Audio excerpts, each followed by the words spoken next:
Hello, everyone at home and my colleague, Sydney Fassard. I'm Tamara Ugolini, and you are watching our daily live stream, our daily roundup at Rebel News, where we take an hour plus, sometimes we go a little bit over, out of the day to dissect the newsiest items and go through some commentary with you, all of our viewers at home. Today is Wednesday, September the 6th, and you may be joining us on various platforms. We're streaming on YouTube, Rumble, Odyssey, and Getter.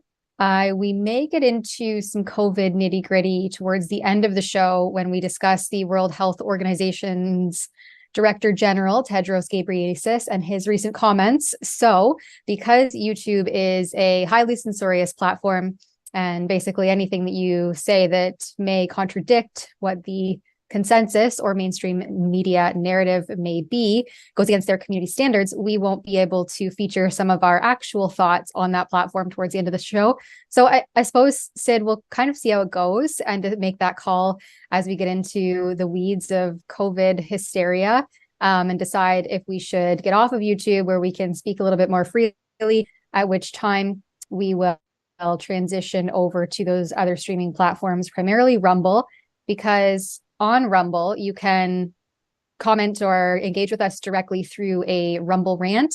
So there you can give us a small monetary donation, and it's a great way for you to get your comment in, have your voice heard, but also let us know what's on your mind. And if you have anything to add to our conversation or a point that we're missing, or really anything at all, as long as it's respectful, then we would be happy to feature it. It's a great way for you to engage with us directly as well and get some feedback and banter happening. So thanks to everybody who does that.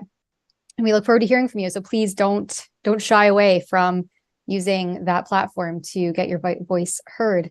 Before we get into things, Sid, I know we were here same time and place yesterday, and I apologize that something happened to my stream. And I saw some of the comments too on Rumble were saying that there was a glitch, or I don't know exactly what happened, but my whole screen, everything went blank and I couldn't hear anything. I couldn't see anything. So I had no idea where we were at in the stream. But thanks, Sid, for taking over there. How was the rest of the day yesterday? No, absolutely. It happens to the best of us. We concluded fairly well. I just kind of ran through the last few things we were talking about. One of the big key items from yesterday, of course, were some of the demonstrations that were taking place here in Calgary over the weekend. I say demonstrations, but more akin to rioting. Tamara, would you do you want to fill us in, or do we have anything to touch base on before we get to that? Yeah, well, it's an expansion of what we were discussing yesterday, which was over the weekend, a group of opposing tribal, and we weren't pronouncing it correctly yesterday, so I'm going to try here today, Eritrea tribal groups were clashing on the streets in a parking lot in Calgary, but 150 rioters brandishing violent weapons. Yeah, you can see here on the screen, this is a clip from one of the business owners. I think it was like a strip mall that they were fighting amongst each other in. And so they were brandishing weapons. Obviously, this was violent riot. And the police basically just issued caution, told people to avoid the area, and said that they were working with community partners to, I guess, somehow uphold safety. And we really dug deep into contrasting that with the way that COVID dissidents were treated throughout the last 2.5 roughly years. Anybody who was politically maligned with the narrative flavor of the COVID day was harshly punished, violently arrested, dissuaded from speaking freely, from protesting, from gathering, from assembling. And just actually on that note, before we get into what the Calgary police chief has said in a recent update, this really speaks volumes as to the current trial that's ongoing with Tamara Lich and her co-accused, Chris Barber. And for anybody who is not familiar, we have two rebels on the ground there in Ottawa. Robert Kraychek is in the courtroom providing live tweet updates. You can follow his Twitter account, or you can follow our page, tamaratrial.com. We're kind of compiling all of the most notable tweets throughout the day, mostly from Kraychek because he's in the courtroom. So he's doing live updates from the courtroom, as well as the registered Canadian charity, the Democracy Fund, who's representing Tamara at no cost to her. And so the lawyers are in the courtroom as well, doing live updates. And then we have our videographer, Lincoln J, outside of the courtroom, catching any notable people or any protests or supporters and what's kind of going on outside of the court. So I'd really urge people, if they are familiar with that story and they want to know just what exactly is happening in this trial of Tamara Lich, you can do that at tamaratrial.com. Follow Lincoln J and Robert Kraychek on Twitter, or I guess it's now called X. You can follow them there. And Lincoln's posting a lot of tweet clips in his tweets, which are always fun to watch. And we'll see what ends up happening, because I think it was just today. And maybe we're going to get into this a little bit later, but we're on the topic now. But just today, the Democracy Fund tweeted that here, you know what, maybe let's pull up the quick written piece that we did, the article that was just went up, I think about an hour ago. And how is that tweet that I'd like to just refer to quickly. And I apologize, I don't have it pulled up right here, but I'm going to look for it. Yes, and I'll share the link here and we can just get it shown up on screen there with the tweet that I want to refer to, which is down at the very bottom of this page, second from the last. Where the Democracy Fund says, from our observations, I'll wait for you to get there, down at the very second from the bottom tweet. Yeah, there it is. From our observations, the judge is strictly applying hearsay rules. This would not be like the Public Order Emergency Commission. So again, anybody who's familiar, we had full dedicated staff to the Public Order Emergency Commission that basically was intended to scrutinize Trudeau and his invocation of the unprecedented wartime legislation, the Emergencies Act, which he used to quash this demonstration, this ongoing political demonstration.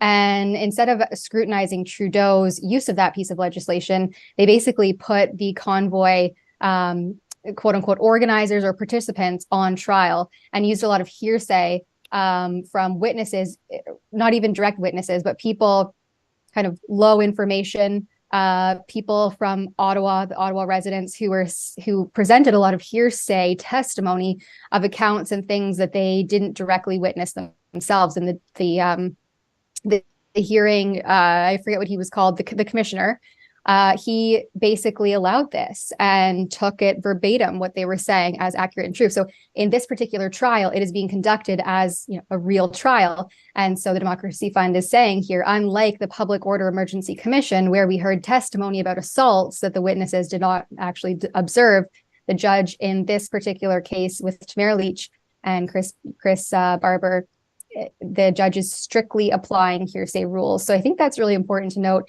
And it's a really great indication of where this ruling may be going. You know, it's very early on. It's day 2 of, I think it will be upwards of 20 days total over the course of 6 weeks, maybe longer, that Tamara and Chris will be on trial. But anyway, I wanted to kind of contrast that and how the convoy participants and organizers and pro-COVID dissident protesters were treated throughout the COVID hysteria versus how these violent rioters over the past weekend in Calgary have been treated, because there was no arrests from Calgary Mayor, who's worked tirelessly, it seems, to ban things like protest at Drag Queen Story Hour, and anybody who questions the, as David Menzies would call it, transanity unfoldings. And yet you can have violent rioters in the streets in Calgary, and really there's no real repercussions.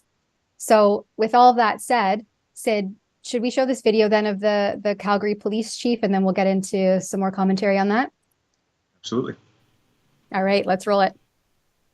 This clash was centered around 2 separate events scheduled in the city's northeast quadrant. The scheduled events were peaceful in nature, and all attendees are not to be blamed for the violence that transpired alongside them. I want to be very clear. The clash was not a protest. This was a planned, targeted attack made by some members of the involved communities. This is really the largest violent event to happen in our city in recent memory, if you think about the numbers of people that were involved in this. We are actively investigating this incident, and we will hold those responsible for the criminal activity that took place there.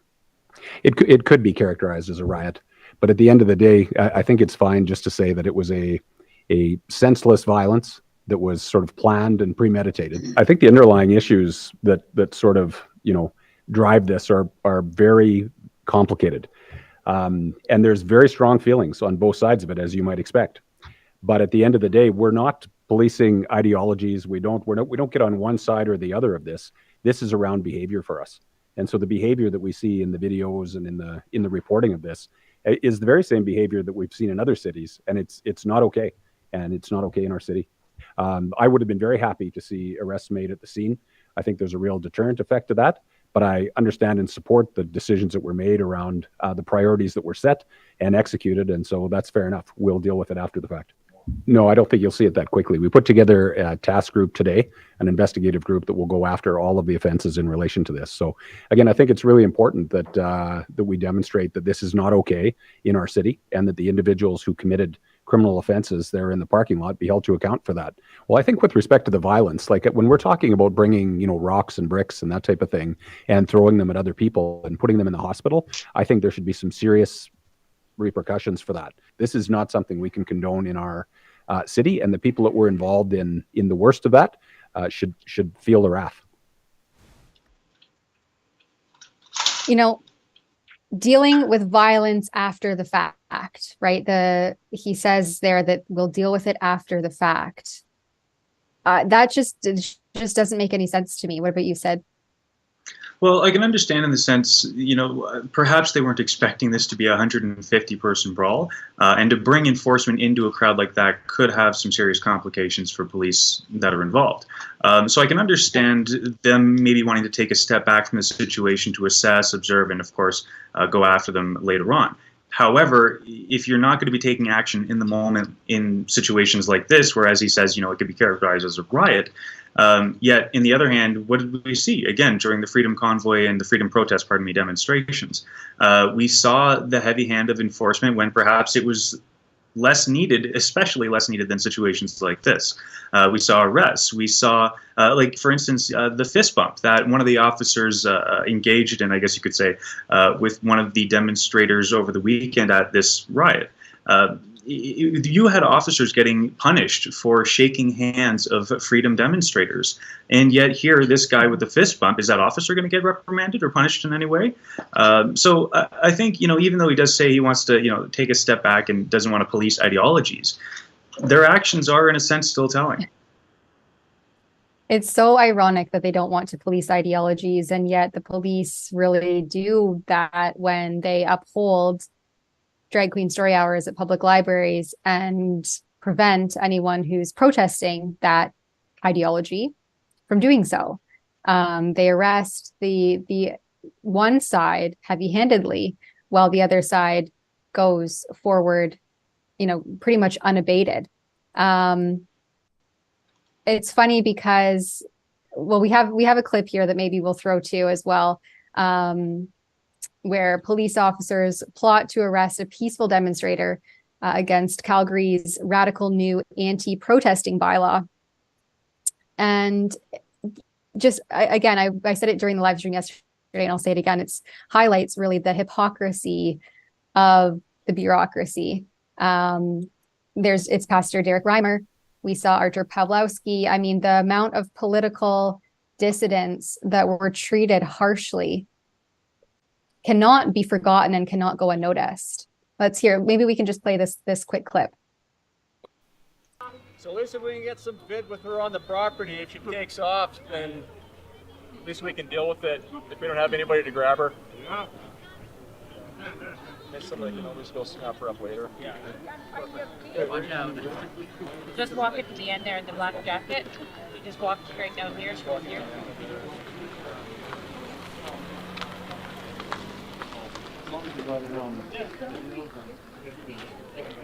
Thanks.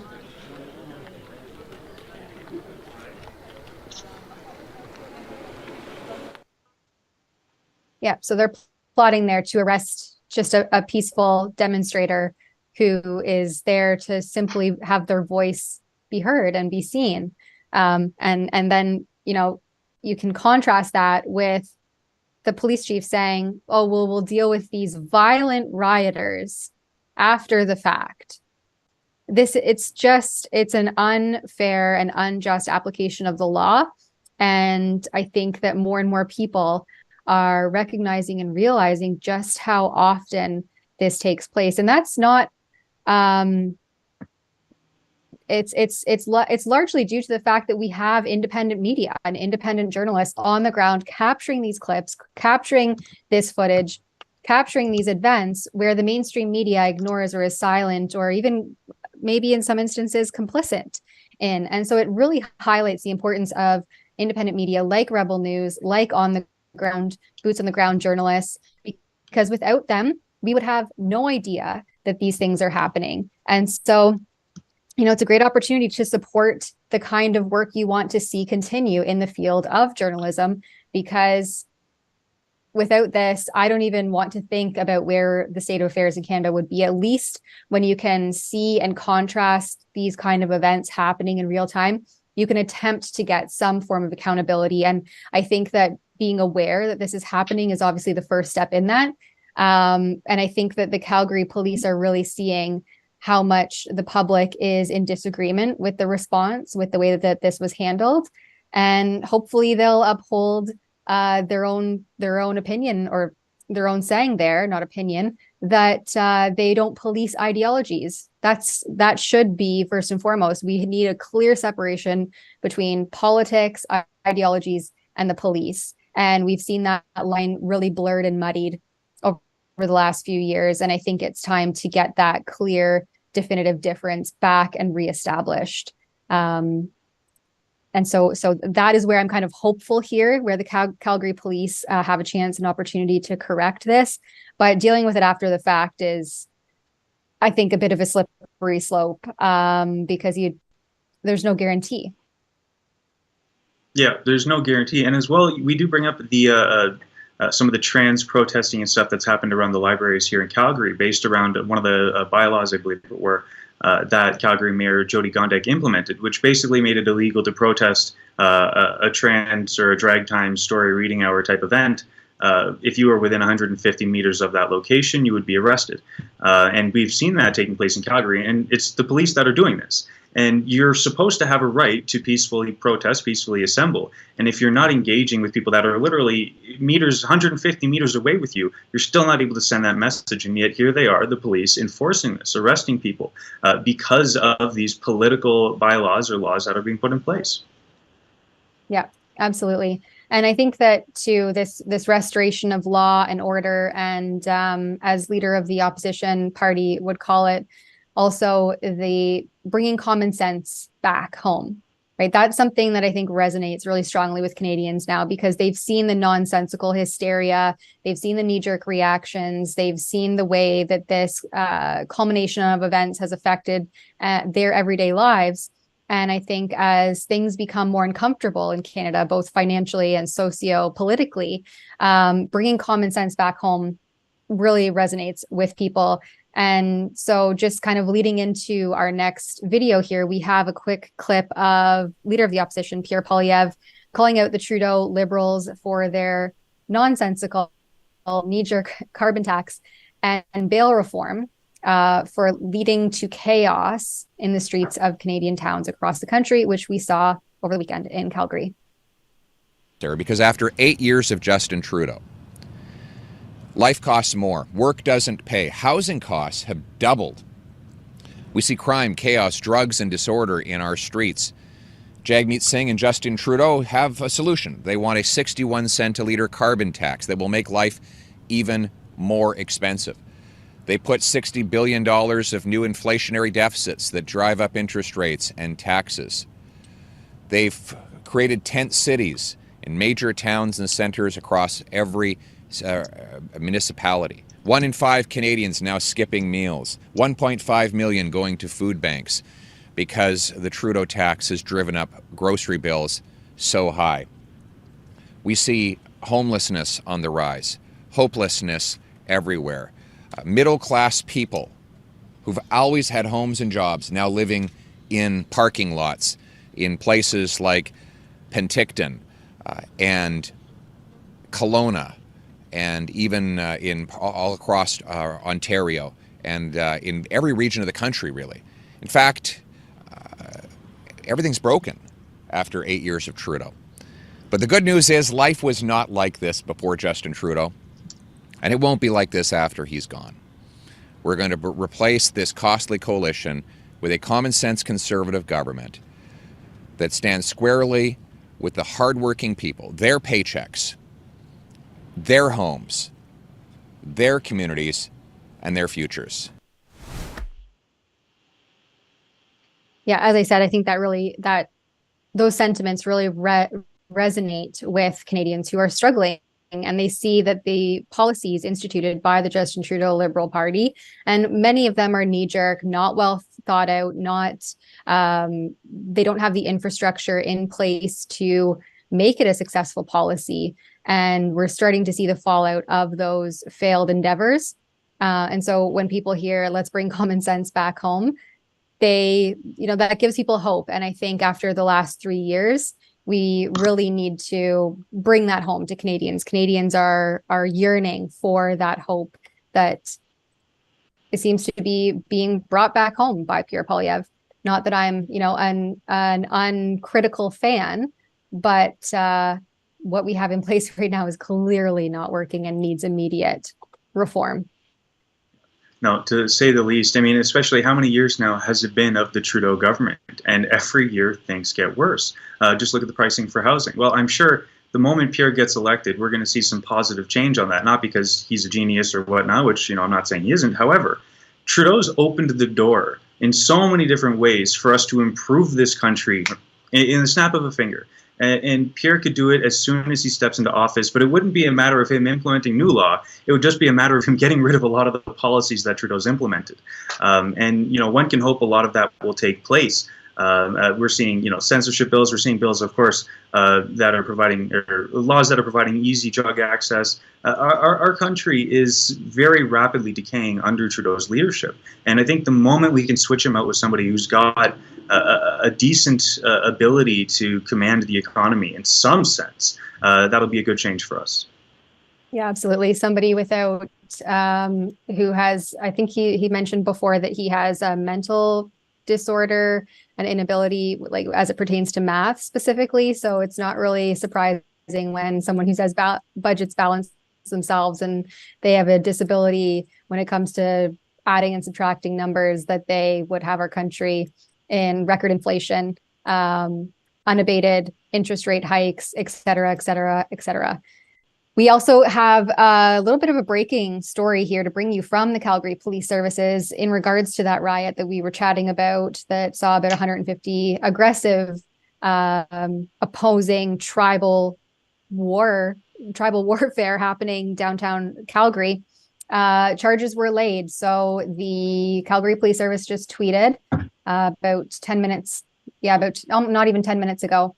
After a joint investigation between the CPS and our partners into suspicious activity in Southwest Calgary, multiple people were taken into custody and stolen property was seized.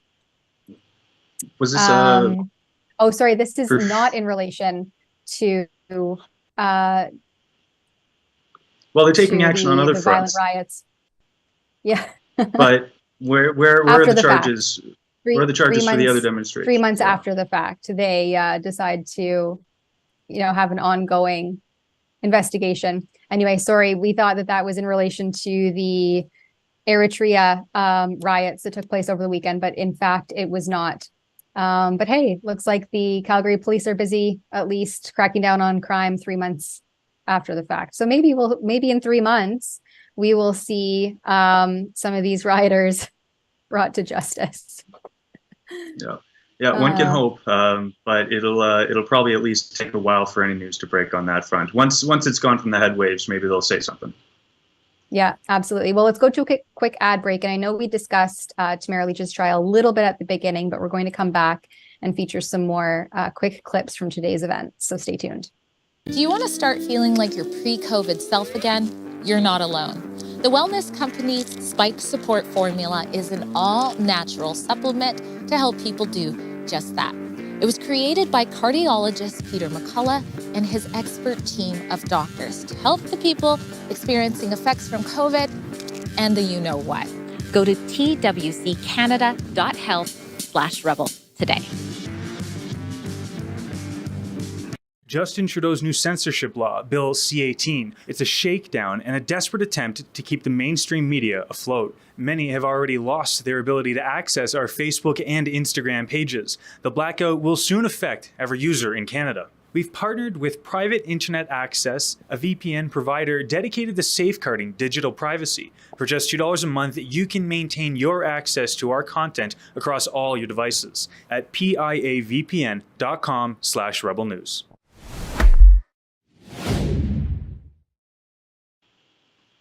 So just before we get into the Leach trial, I found something that I wanted to refer to earlier when we were talking about the Eritrea riot, and it's in relation to the Calgary police. This is a tweet from Ezra, and I'm not sure that we ever actually did a more robust story on it, but it definitely deserves a story. And so I'll see to it that we either find and dig up the story that we did do or do something on this. But if we could just pull up Ezra's tweet that I shared there. Calgary's deeply partisan police have put so many officers on the hate speech beat that they no longer have the manpower to stop actual crimes like assault. We captured a crime on video and published it, but police want to seize all of our unpublished footage too. Should we? And then he polled the wonderful participants of X, formerly Twitter, and they said fight them in court. And so I'm happy to announce that we are fighting the Calgary police's seizure of our published footage in court. But it goes to show like how often the Calgary police respond to incidences after the fact, right? We have this footage. We published a report, and I'll have to dig up where exactly this footage and this report is, and if we've done anything further on this file. But the Calgary Police Service was on the scene while this crime was happening. And we have the footage that shows that they didn't do anything about it at the time of the crime. And now after the fact, they're coming after our footage to try to, I guess, get justice for this crime. And this is really a backwards way, in my opinion, of conducting police services. You arrest someone when they're engaging in a crime, and obviously to protect the public space and public safety from that crime that is currently happening, but maybe future crimes that would happen as well as a result of this individual not being reprimanded. And instead of doing that, they let this individual continue, or individuals continue unabated. And it's only after the fact that they're trying to now seize all of our footage to, I guess, like I mentioned, bring justice somehow to the alleged criminals. And so when you arrest somebody at the scene, they're innocent until proven guilty. But when you arrest somebody, you immediately quell the concerns of public safety because you've removed the offender. And so why that doesn't happen, and why it was so heavily enforced arbitrarily onto peaceful protesters and not actual offenders, is really just not meshing well for anybody who's approaching this with kind of a logical, reasonable, common sense approach. It doesn't make sense to me. Maybe it does to you, Sid. Well, and it's my understanding that the event that this is in relation to, there were charges laid against people who were agitators against Josh Alexander, who had planned a demonstration here in downtown Calgary. They did lay charges. I don't know what they're fishing for. We did publish a report on that event, not on thereafter situation.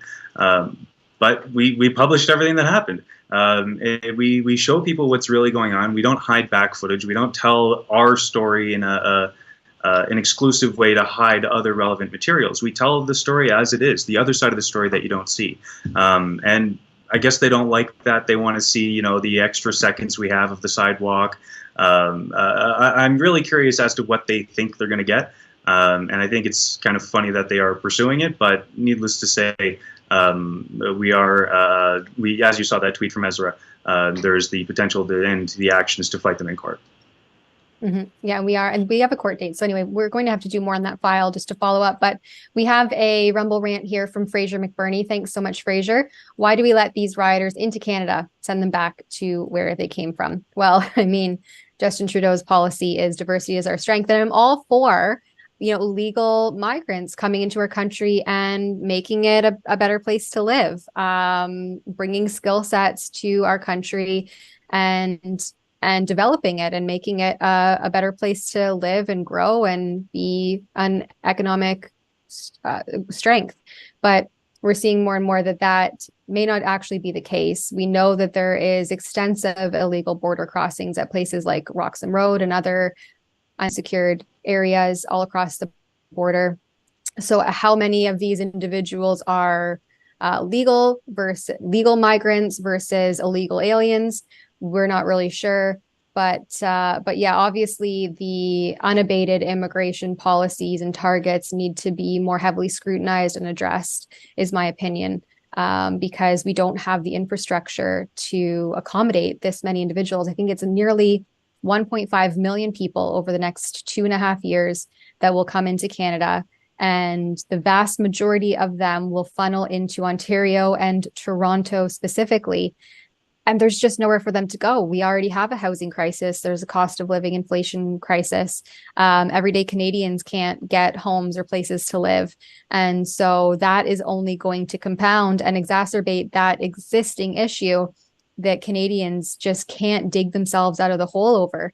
So I think, again, that's why this common sense approach by the leader of the opposition, Pierre Poilievre, is really resonating with Canadians, because he is going to take a more sensible approach to some of these policies that have just been willy-nilly changed under the Justin Trudeau Liberals, and now we're seeing the fallout and the repercussions of them. That's my opinion.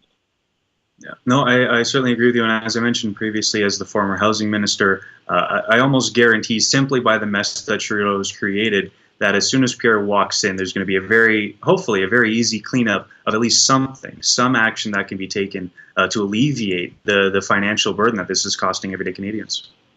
Yeah, absolutely. And on that note, let's get back into the Tamara Lich trial. So we touched on it a little bit already at the beginning of the stream. So her and co-accused Chris Barber are in Ottawa, the Ottawa courtroom today. It's day 2 of their trial that will run every few days per week for the next roughly 6 weeks. And we're featuring exclusive reports at tamaratrial.com. We have reporter Robert Krajcek in the courtroom live tweeting. We also have videographer Lincoln Jay outside of the courtroom, who is collecting any relevant or notable action that's happening outside. And then there's also the registered Canadian charity, the Democracy Fund, who's representing Tamara at no cost to her. They're also live tweeting from the courtroom. So we've developed that page at tamaratrial.com to kind of compile all of those tweets into a written piece. And then Robert Krajcek will be doing a video report at the end of each day and trying to scrum some of the lawyers or get public opinion on the streets or people leaving the courthouse. But we have this little video we can share with you from Lincoln showing Tamara entering the courtroom this morning. And maybe if we can just play the clip, we'll comment thereafter. We're with you there, Tamara. Thank you.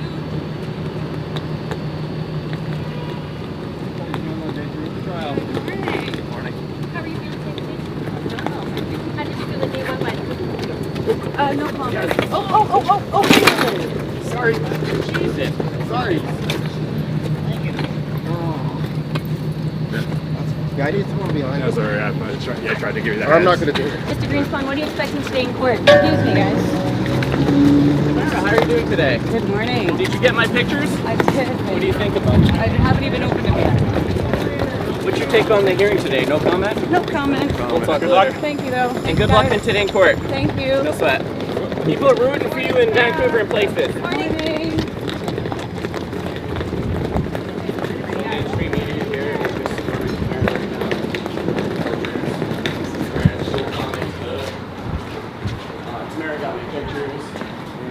Yeah, I think so. She's just entering the courtroom.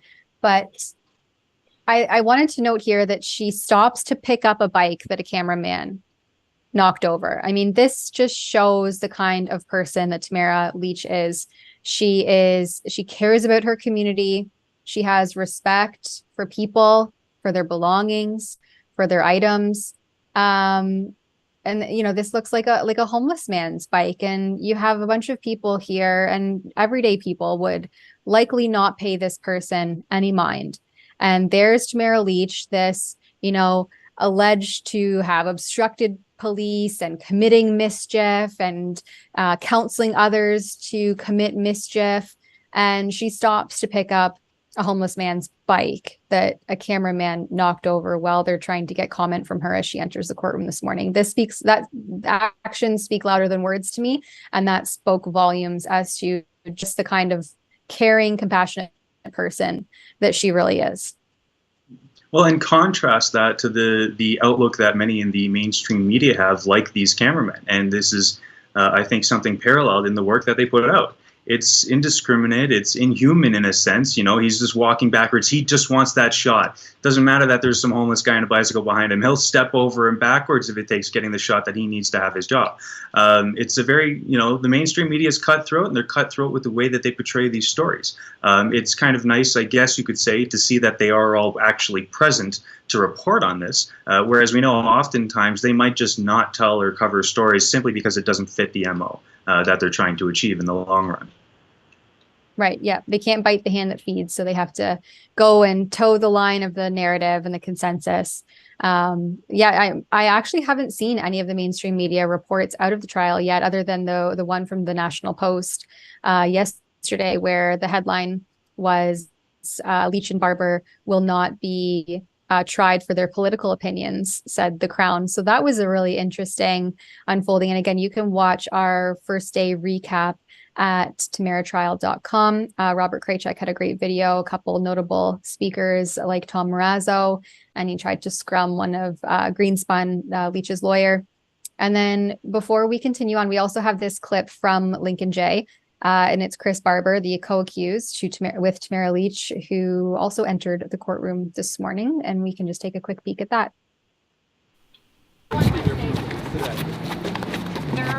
do you expect you can take? No problem. So anything you're going to be anticipating or you want to question or get ready for? That will leave for the court. So I guess it's pretty good. Yeah. Chris, people say hello from Vancouver and other places. Fantastically done. With the murder regards to this. I will. Carrie Simpson too. Fantastically done. It's masterful to watch you in action. I would hate The to be on the defense other is side that of it. Chris's team is doing a good job, but the Crown prosecutor is something I'm not. Chris, how you feeling heading in?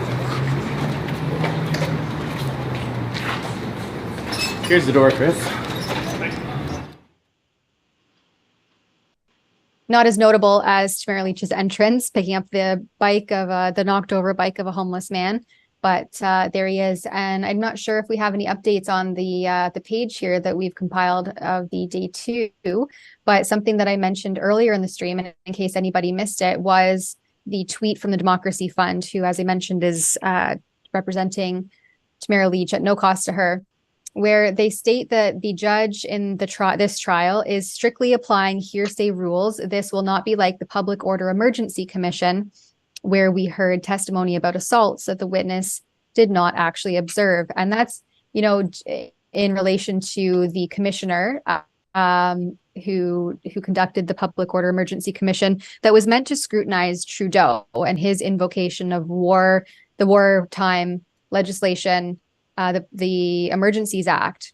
And he did so to quell a peaceful demonstration in the nation's capital. And this commission was meant to scrutinize that decision and see if it was justified. And in the end, the commissioner decided that it was in fact justified and that those very high thresholds for justification were met because they did not apply the hearsay rules. And so the Public Order Emergency Commission let anybody and everybody who had testimony to provide, they allowed that to be submitted, even if it was hearsay. It was instances that these individuals did not observe directly themselves, like the arson attempt, which was basically a smoldering in a hallway of a nearby apartment complex that was later determined had no relation to the Freedom Convoy.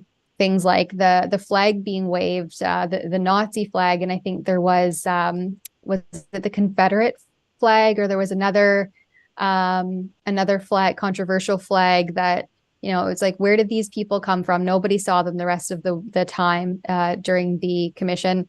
Violent assaults, like people punching people in the face, et cetera, et cetera. I mean, the list goes on. And actually, we have a whole website also dedicated to that coverage that we did back in September and October of last year.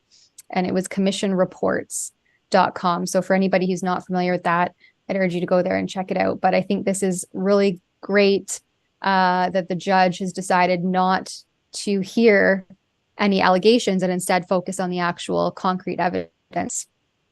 And that page there at tamaratrial.com, you can see the day 1 recap. And so do you have any comments there, Sid, that you'd like to add into the Leach trial or the Public Order Emergency Commission and how the commissioner, is conducted that commission much differently than what we're seeing here now, which is an actual judicial trial? Well, maybe we should just track out how closely related these judges are to the Liberal Party or Justin Trudeau. How many donor parties have they been to? How much financing have they put towards either the Liberal or the Conservative Party, let's say, but more likely in this case with the Liberal Party. And that's what we've seen. Didn't we find out recently that the Supreme Court of Canada, many of the judges who were brought in after Justin Trudeau became Prime Minister were living lavishly, I guess you could say, with the Liberals at their parties or their campaign events. So I think there needs to be a serious question about how much influence the Liberal Party, the current elected government, has over the judges in this country, especially if you look at the Public Order Emergency Commission.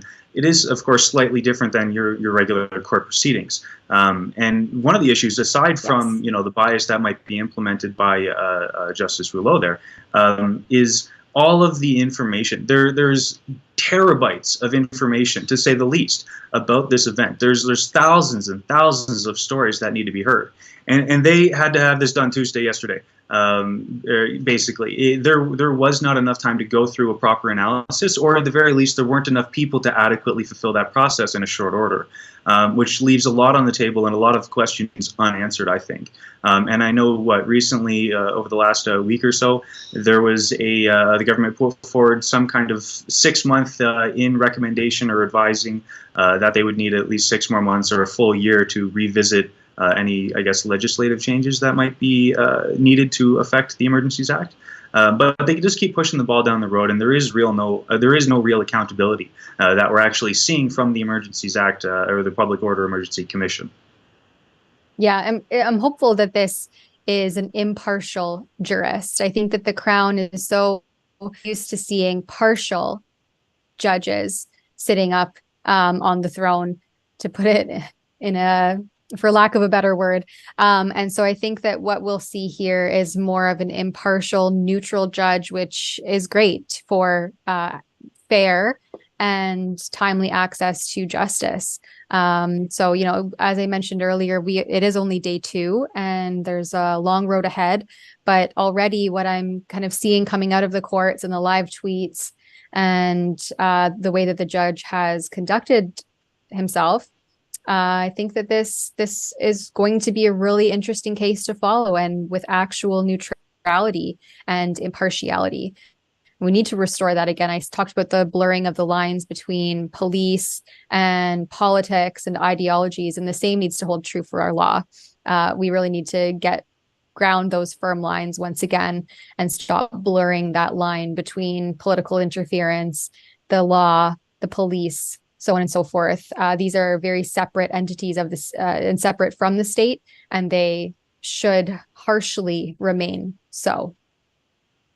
Well, let's go to an ad break, and then we'll get into some of the misinformation COVID stuff. I would prefer to get off of YouTube. I like to be able to speak unabated, and Rumble and the other streaming platforms seem like the better place to do that. So maybe I'll read this one last super chat or Rumble rant from Snowy Roof, and then we'll go to an ad break, and we will come back only on Rumble. We'll cut our YouTube stream, and that way we don't have to worry about being in contravention of YouTube's arbitrary and ever-changing community standards guidelines. So Snowy Roof gives $5. Thank you very much. How closely is the judge linked to the Liberal Party? Without a jury, they are strictly at the mercy of the judge. Yeah, exactly. And I think that the Crown, they showed a video on day 1. And again, Robert Krajcik gets into that in his day 1 recap. But the Crown showed a video kind of laying the groundwork of what the protest was like, the Freedom Convoy. And it was very biased, one-sided. It didn't show any of the peaceful demonstrations like bouncy castles, the food that was given out, the singing, the coming togetherness, right? Because a big part of this is how much Canadians had been prevented from just gathering together. We were told not to gather indoors. You were told that your unvaccinated family members will kill you if you get together with them for Thanksgiving, for Christmas, if you gather for birthdays. Remember, they were having kids' birthday parties. They were doing these like drive-by kids' birthday parties where the police and fire department and ambulance would all drive by and, honk and whatever. And the kids would be there waving, and they'd drop off presents. And I even knew families that handed out cake, individual slices of cake from their vehicle to kids as they went on this like birthday parade. And anyway, not to get too much into the nitty-gritty of what actually happened throughout the COVID hysteria, but the Crown is really trying to sway, I think, the judge's opinion on what the protest actually looked like on the ground by highlighting or presenting rather this cherry-picked video of what it looked like in the streets of Ottawa during that time. And so again, this judge notes how impartial they are when asked for additional footage and additional, like, I don't know the exact wording that Krajicek used, but the judge essentially asked for all of the footage, not just this specific compilation that the Crown put together. So that's a really great indication that the judge is saying, wait, I think there's more to this story, and I want to see the whole story before I just take your one-sided, cherry-picked perspective. And, you know, with a jury, I think that the public opinion would be even more easily even more easily to sway. A jury, you never know what you're going to get, what those people's personal opinions are, how they were affected by the convoy, what kind of media sources they were believing. So I think putting this in the hands of a judge who is impartial is really key to getting real justice. And I'm hopeful that it will be served. Well, and it should go without saying that we want impartial judges. We don't want judges that are on the Liberal roster. But that is where things are in Canada. It is a very unfortunate sight to see. But, well, actually, I mean, Tamara, what would you suggest the solutions are? Do you have an eye on that, or is it just a matter of waiting for them to get replaced?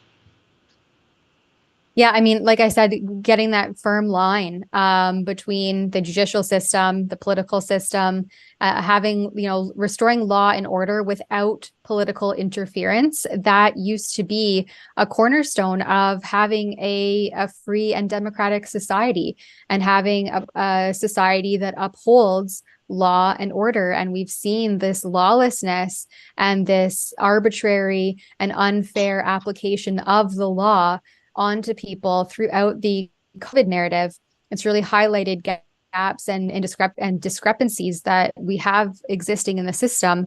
And I think that the more, I think awareness that this is happening is the first step to advocating for change. And so I don't know what the solution is. I don't think there is an easy solution, but simply knowing that this is happening, that political interference is very real and is really undermining our democracy and our democratic due process is the first step in advocating to restore truth, justice, democracy, law, and order. That would be my opinion on it. And one thing I can add is I know in a lot of the cases, especially revolving around Coots, disclosure is seemingly rarely provided in a full and wholesome manner. Disclosure, of course, being the evidence that the Crown lawyers would have against the accused. In this case, Tamara Lich being, you know, charged with mischief and other offenses. There's evidence that the government lawyers are supposed to provide the judge, and it is the evidence against the client. It's what makes them guilty. And whether or not the evidence that the Crown has is good or bad for the Crown's accusations, they need to present everything.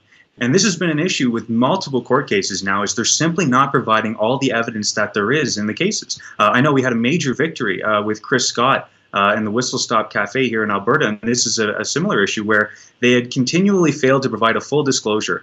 And then it became revealed that within these sections of disclosure that were slowly being provided, there was more information that was needed for to be provided. And then it looked like, oh, look, it looks like they might actually be not presenting us with evidence of email communications that are extremely relevant to the situation, that make the Crown's arguments look bad, and they're concealing that from the case. You know, maybe we can pull up that headline, our previous report there, just to give people a little more context. But it's absolutely incredible to think that time and time again, lawyers for the government are hiding the evidence against those who they're charging with these offenses to make them look more guilty in court.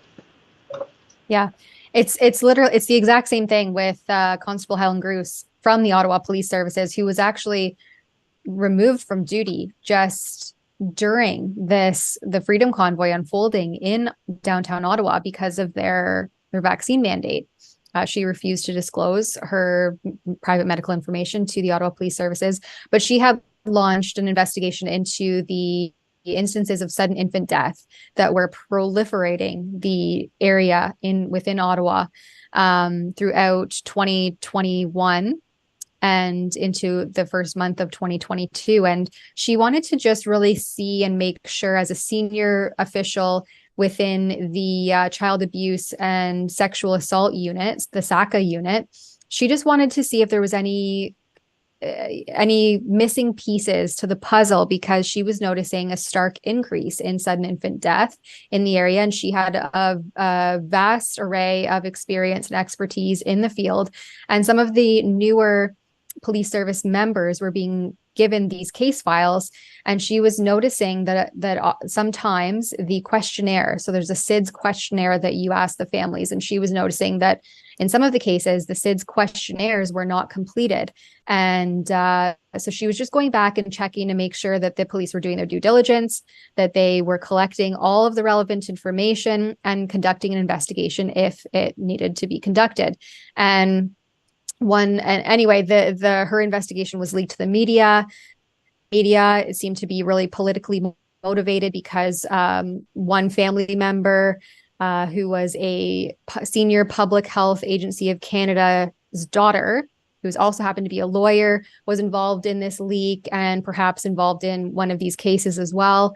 And so there seemed to be some political interference coming from that senior official, ultimately at the Public Health Agency of Canada, who was responsible for the continued messaging coming out of the agency that these were safe and effective. If you're pregnant, if you're breastfeeding, everybody and anyone should get these shots, and it's safe and effective, safe and effective.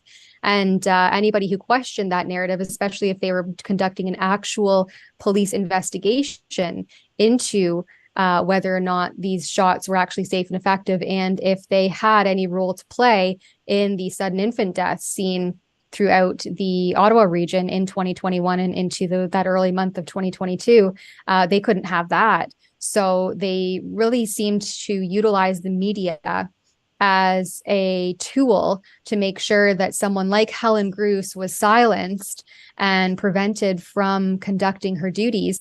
And the disclosure against her is severely lacking. Her legal team has repeatedly requested various items. It has not been disclosed, keeps being ruled that it is irrelevant.